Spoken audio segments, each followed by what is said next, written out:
Vous êtes-vous déjà retrouvé dans des situations où le manque de respect semblait inévitable? Le monde peut être impitoyable, mais vous n'avez pas besoin d'être submergé par lui.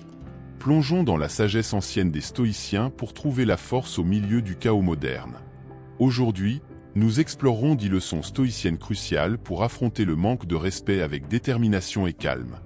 Soyez attentifs, car ces leçons sont essentielles pour votre parcours de croissance personnelle.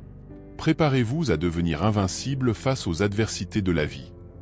Numéro 1. L'importance du calme selon les principes du stoïcisme. Dans le monde dynamique et souvent ardu où nous évoluons, il est crucial de reconnaître l'importance de maintenir son calme face aux adversités. Le stoïcisme, une philosophie ancienne qui a retrouvé un nouvel élan dans les temps contemporains, offre un éclairage précieux sur la manière dont nous pouvons cultiver ce calme intérieur, même dans des situations difficiles. Un des principes fondamentaux du stoïcisme est l'idée que ce qui nous arrive ne nous perturbe pas, mais plutôt notre interprétation de ces événements. En d'autres termes, nos réactions émotionnelles ne sont pas dictées par les événements externes en eux-mêmes, mais par la façon dont nous choisissons d'y répondre. Cette compréhension profonde nous permet de prendre le contrôle de nos émotions et réactions, plutôt que de permettre aux circonstances externes de nous dominer.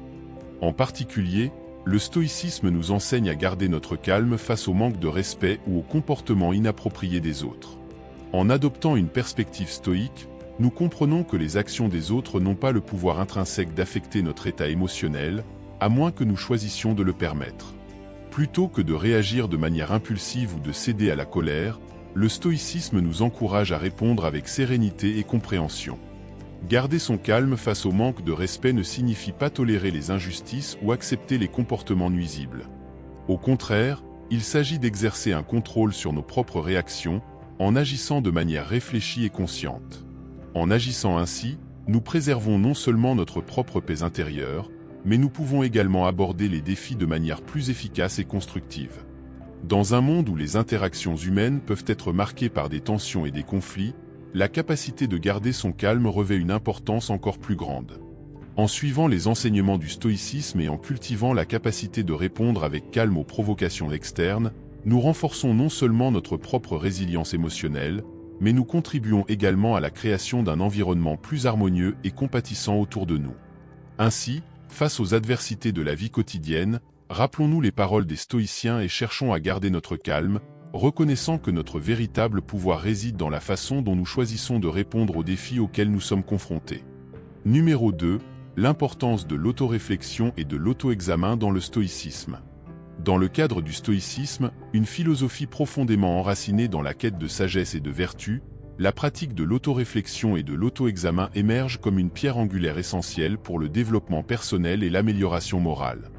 En essence, l'autoréflexion englobe une introspection délibérée sur nos propres actions, pensées et émotions, tandis que l'auto-examen représente une analyse critique et systématique de notre conduite et de notre caractère. La réflexion sur soi-même, selon les préceptes estimés, n'est pas simplement un exercice de contemplation passive, mais plutôt une enquête diligente sur nos choix et comportements à la lumière des valeurs et principes que nous considérons comme fondamentaux. En nous consacrant à cette pratique, nous sommes confrontés à la vérité nue de nos vertus et de nos défauts, nous permettant de discerner clairement l'alignement de nos actions avec notre vision idéale de la vertu et de l'excellence morale. Dans ce contexte, l'autoréflexion offre un moyen précieux de connaissance de soi et d'amélioration de soi. En examinant nos propres actions et pensées avec impartialité et sincérité, nous sommes habilités à mieux comprendre notre rôle dans la dynamique des situations auxquelles nous sommes confrontés. Cette compréhension plus profonde ne nous offre pas seulement des perspectives sur notre comportement passé, mais nous permet également de répondre de manière plus réfléchie et cohérente avec nos valeurs et principes dans les situations futures. De plus, la pratique régulière de l'autoréflexion nourrit une conscience aiguë de nos propres faiblesses et tendances importantes, nous permettant de les aborder de manière proactive et constructive. En identifiant les domaines à améliorer dans notre caractère et notre conduite, nous sommes habilités à entreprendre des efforts délibérés pour cultiver des vertus telles que la tempérance, le courage et la sagesse, renforçant ainsi notre résilience morale et notre capacité à faire face aux défis de la vie de manière plus sereine et équilibrée. Numéro 3. L'importance de faire une pause, principe stoïcien de sagesse et d'autocontrôle. Dans le contexte de la philosophie stoïcienne, la pratique de faire une pause et de prendre un moment pour organiser nos pensées émerge comme un élément fondamental pour cultiver une réponse réfléchie et alignée sur les principes de sagesse et d'autocontrôle. L'essence de cette pratique réside dans la capacité à interrompre le flot frénétique de pensées et d'émotions, nous permettant d'adopter une perspective plus sereine et rationnelle face aux situations de la vie.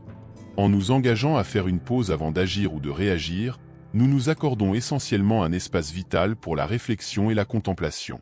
Pendant ce laps de temps précieux, nous avons l'opportunité d'évaluer la situation de manière plus objective et impartiale, en nous éloignant des influences immédiates de l'ardeur du moment et des réactions impulsives. Cette brève interruption dans le flux des activités quotidiennes n'est pas simplement un acte d'auto-indulgence, mais plutôt un exercice de maîtrise de soi et de connaissance de soi. En faisant une pause, nous démontrons notre capacité à exercer un contrôle sur nos impulsions et émotions, une compétence inestimable sur le chemin de la vertu et de l'excellence morale. De plus, prendre un moment pour faire une pause nous offre l'opportunité d'aligner notre réponse sur les principes stoïciens de sagesse et d'autocontrôle. Ces principes mettent l'accent sur l'importance de cultiver un esprit serein et équilibré, capable de discerner ce qui est en notre contrôle et ce qui ne l'est pas, et de répondre de manière appropriée à chaque situation. En faisant une pause, nous pouvons évaluer la situation à la lumière de ces principes, nous interrogeant sur la meilleure façon d'agir conformément à notre compréhension de la vertu et du bien commun. Cette pause délibérée nous permet de répondre non pas avec impulsivité ou émotion, mais avec discernement et réflexion, honorant ainsi les enseignements stoïciens qui valorisent la prudence et la modération. En résumé, prendre un moment pour faire une pause et organiser nos pensées est une pratique fondamentale sur le chemin de la sagesse et de l'autocontrôle stoïcien. En nous accordant cet espace de réflexion, nous renforçons notre capacité à répondre de manière mesurée et réfléchie aux exigences de la vie, en alignant nos actions sur les principes stoïciens de vertu et d'excellence morale.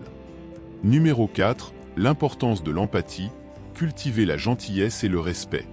Dans le contexte de l'interaction humaine, la pratique de l'empathie émerge comme une compétence essentielle pour promouvoir des relations saines et constructives. En exerçant l'empathie, nous sommes capables de comprendre les motivations et les émotions des autres, dépassant nos propres perspectives et reconnaissant l'humanité partagée entre nous. Cette capacité à se mettre à la place des autres nous permet non seulement de répondre avec gentillesse et respect, mais aussi d'éviter les interprétations négatives et les conflits inutiles. L'empathie, dans son essence, implique un effort conscient pour comprendre les expériences et les points de vue des autres, reconnaissant leur singularité et leur validité. En révélant les émotions et les préoccupations des autres, nous développons une sensibilité accrue aux nuances des interactions humaines, nous permettant de répondre de manière plus compatissante et inclusive. Cette capacité de compréhension empathique est particulièrement pertinente dans le contexte de conflits et de malentendus interpersonnels. En pratiquant l'empathie, nous sommes capables de reconnaître les moments de désaccord et de malaise, ouvrant la voie à la résolution pacifique et à la réconciliation. Plutôt que de manquer de respect personnel, nous pouvons adopter une attitude de tolérance et de compréhension, favorisant également un environnement de dialogue et de collaboration. De plus, la pratique de l'empathie contribue à promouvoir la diversité et l'inclusion dans tous les aspects de la vie sociale. En reconnaissant et en valorisant les expériences et les perspectives diverses des autres, nous renforçons les garanties de solidarité et de respect mutuel, construisant ainsi une société plus juste et harmonieuse. En résumé, l'empathie est une qualité fondamentale pour l'épanouissement humain et le développement de relations saines et productives. En cultivant la capacité de comprendre les motivations et les émotions des autres, nous promouvons non seulement la gentillesse et le respect dans nos interactions, mais nous contribuons également à la construction d'un monde plus compatissant et inclusif. Numéro 5. L'importance de la focalisation sur la vertu, maintenir la dignité et l'intégrité à travers les principes stoïciens. Dans le cadre de la philosophie stoïcienne, la concentration sur les vertus fondamentales telles que la sagesse, le courage et la justice joue un rôle central dans la direction de nos actions et de nos choix.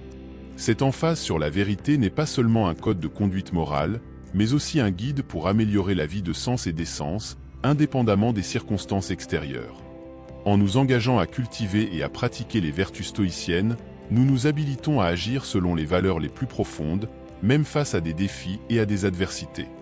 La sagesse, par exemple, nous guide pour discerner ce qui est en notre contrôle et ce qui ne l'est pas, nous permettant de concentrer nos efforts sur ce que nous pouvons influencer et d'accepter sereinement ce que nous ne pouvons pas changer. Le courage, quant à lui, nous permet de faire face aux obstacles avec détermination et résolution, et de rester fidèles à nos principes même en cas d'adversité. En agissant avec courage, nous préservons notre dignité et notre intégrité, refusant de céder à la peur ou à la pression externe.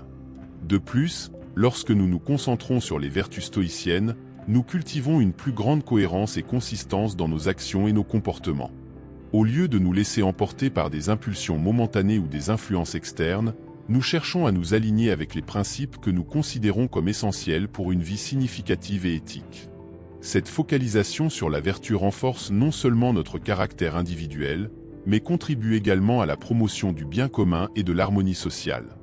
En agissant avec sagesse, courage et justice, nous inspirons les autres à suivre notre exemple, créant ainsi un environnement de respect mutuel et de coopération. En résumé, en nous concentrant sur les vertus stoïciennes, nous renforçons non seulement notre propre résilience et intégrité, mais contribuons également à la construction d'une société plus juste et plus compatissante. En vivant selon nos valeurs et nos principes, nous maintenons vivante la flamme de la dignité humaine, même dans les moments les plus difficiles et tumultueux. Numéro 6, l'importance d'accepter, cultiver la paix intérieure.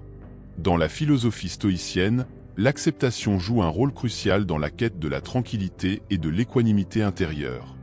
La pratique d'accepter les circonstances au-delà de notre contrôle, telles que le comportement des autres, nous permet non seulement de préserver notre paix intérieure, mais aussi de rediriger notre énergie vers ce que nous pouvons influencer et contrôler.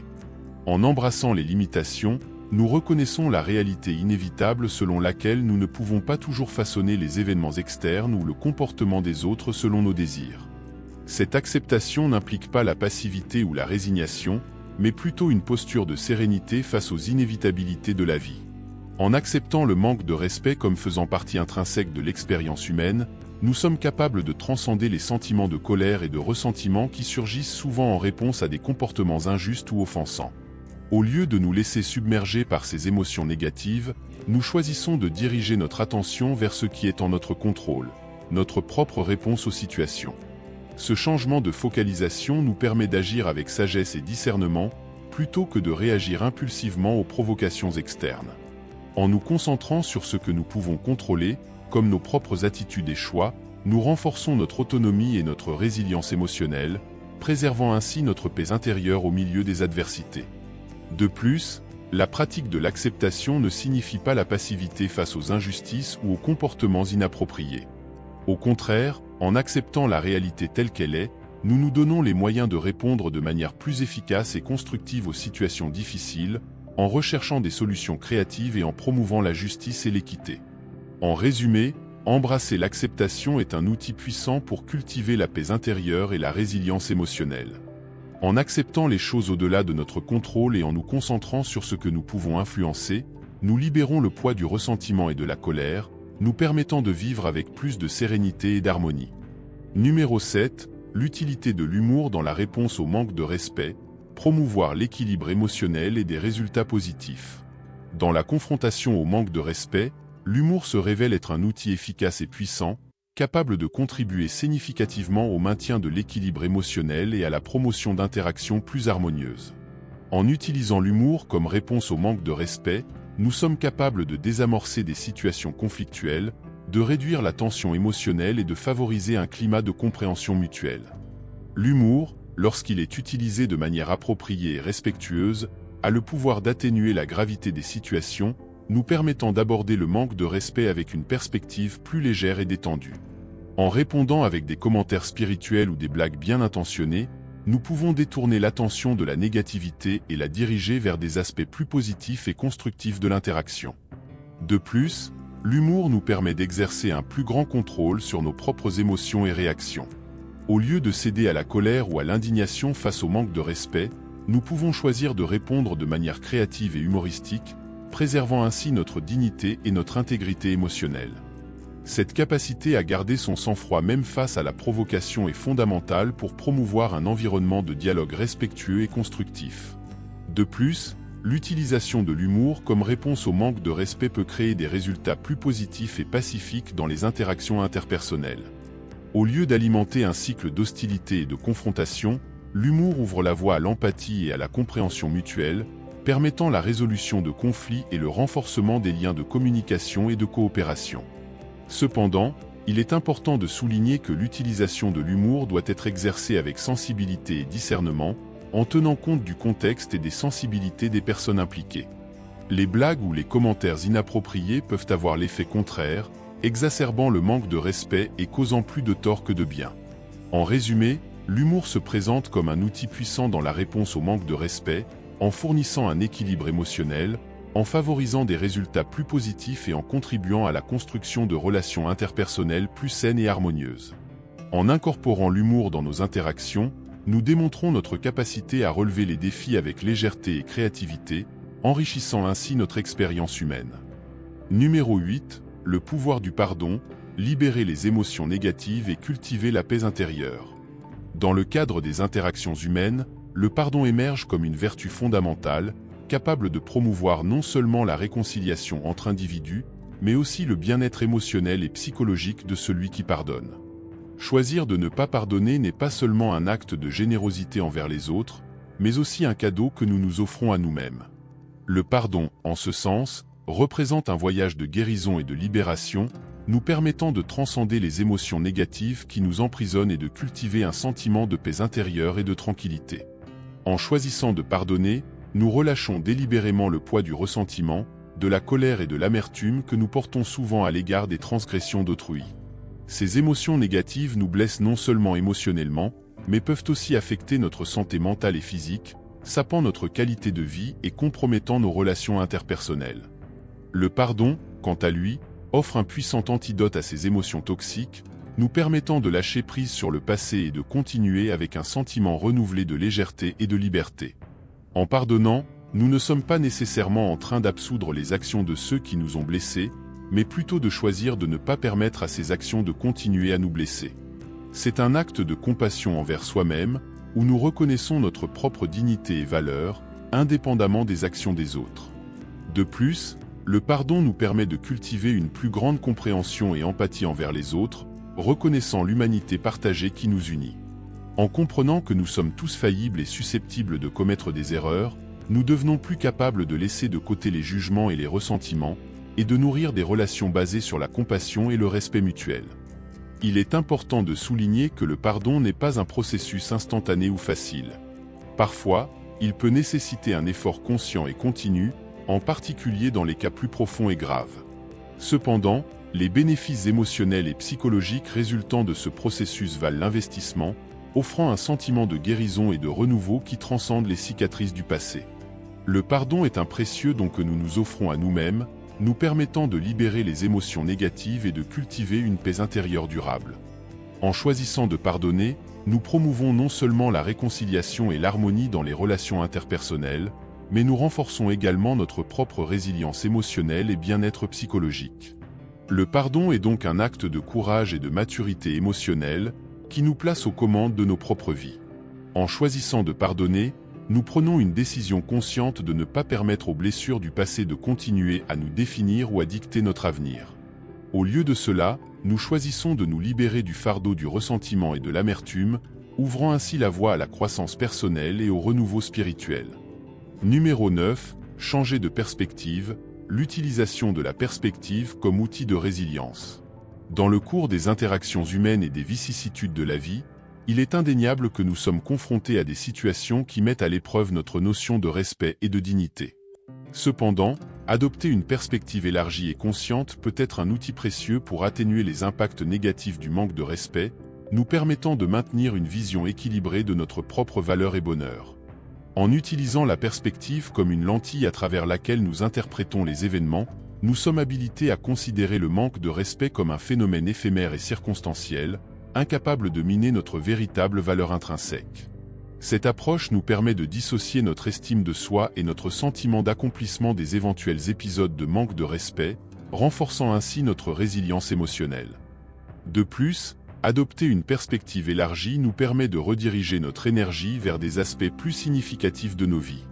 Au lieu de nous laisser emporter par l'indignation et le ressentiment, nous choisissons d'investir notre temps et notre attention dans la recherche de réalisations personnelles et dans le renforcement de relations significatives. Cela nous permet de vivre de manière plus épanouissante et pacifique, en nous concentrant sur les expériences qui enrichissent véritablement notre existence. Le changement de perspective émerge comme un outil puissant pour naviguer dans les complexités de la vie. En reconnaissant la transitoire du manque de respect et son incapacité à définir notre valeur intrinsèque, nous sommes en mesure de cultiver une approche plus compatissante et centrée sur les choses qui comptent vraiment. Grâce à cette transformation, nous pouvons aspirer à une existence plus authentique et satisfaisante, enracinée dans la conscience de notre propre valeur et dans la quête du bonheur véritable. Dans le contexte du parcours humain, la perspective joue un rôle crucial dans la formation de nos réactions et interprétations face aux adversités. En envisageant le phénomène du manque de respect sous un angle élargi, nous sommes capables de dissocier notre estime de soi et notre bien-être émotionnel des manifestations transitoires de manque de considération. L'utilisation de la perspective comme outil cognitif nous permet de réinterpréter le manque de respect comme une perturbation éphémère sur notre trajectoire, plutôt que comme une affirmation de notre véritable valeur. Cette approche ne nous protège pas seulement de la corrosion de notre moi intérieur, mais nous permet également de canaliser notre énergie vers des objectifs et des relations qui favorisent notre croissance personnelle et notre bien-être collectif. En adoptant une perspective plus large, nous sommes encouragés à concentrer notre attention sur ce qui est réellement significatif et enrichissant dans nos vies. Au lieu de permettre au manque de respect de nous détourner de notre chemin, nous choisissons d'investir nos ressources internes dans la recherche de l'excellence personnelle et la promotion d'une culture de respect mutuel et de compréhension. Dans ce sens, le changement de perspective n'est pas seulement une stratégie d'adaptation, mais une philosophie de vie qui nous permet de transcender les adversités et d'atteindre notre plein potentiel en tant qu'être humain. En reconnaissant l'éphémérité du manque de respect et son incapacité à définir notre identité et notre valeur intrinsèque, nous ouvrons la voie à une existence caractérisée par l'authenticité, la résilience et la recherche incessante du véritable bonheur. En résumé, la capacité de changer notre perspective ne nous protège pas seulement des vicissitudes de la vie, mais nous permet également de transformer les défis en opportunités de croissance et de renouveau. En cultivant une vision plus large et plus compatissante du monde et de nous-mêmes, nous devenons des architectes actifs de notre propre bonheur et des protagonistes d'une société plus juste, équitable et compatissante. Numéro 10. Transformant le manque de respect en croissance, l'art stoïcien de cultiver les vertus. La vie est pleine de défis et de situations adverses, et le manque de respect de la part d'autres personnes en est un. Cependant, les philosophes stoïciens nous enseignent qu'il est possible de transformer ces moments difficiles en opportunités de croissance personnelle et de développement de vertus fondamentales, telles que la patience, la tolérance et la compassion. Lorsque nous sommes confrontés au manque de respect, il est naturel de ressentir de la colère, de la frustration ou de la peine.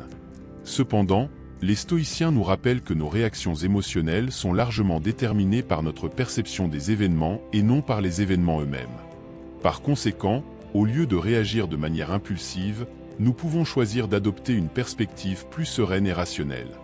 Considérer le manque de respect comme une opportunité de croissance nécessite un changement de mentalité. Au lieu de voir la situation comme une offense personnelle, nous pouvons choisir de la voir comme une occasion de pratiquer des vertus stoïciennes. La patience, par exemple, nous permet de garder notre calme et notre sang-froid, même face à des provocations ou des insultes. C'est une occasion d'exercer le contrôle sur nos émotions et de répondre de manière réfléchie. De même, la tolérance nous permet d'accepter les différences et les défauts des autres, même lorsqu'ils nous traitent avec un manque de respect. Au lieu de nourrir des ressentiments, nous pouvons choisir de pardonner et de continuer notre chemin, reconnaissant que nous sommes tous faillibles et susceptibles de commettre des erreurs. De plus, le manque de respect peut être une occasion de pratiquer la compassion. Au lieu de répondre au manque de respect par plus de manque de respect, nous pouvons choisir de répondre avec gentillesse et empathie. Peut-être que la personne qui nous a manqué de respect traverse elle-même des difficultés et agit de manière inappropriée en conséquence. En montrant de la compassion, nous pouvons aider à briser le cycle de négativité et à promouvoir la paix intérieure. En fin de compte, l'utilisation de l'adversité comme opportunité de croissance nécessite une approche consciente et délibérée. Nous devons être prêts à apprendre de nos expériences et à grandir en tant qu'individus, même lorsque nous sommes confrontés à des situations difficiles. Au lieu de nous laisser abattre par le manque de respect des autres, nous pouvons choisir de transformer ces moments difficiles en occasion de cultiver des vertus et de renforcer notre caractère.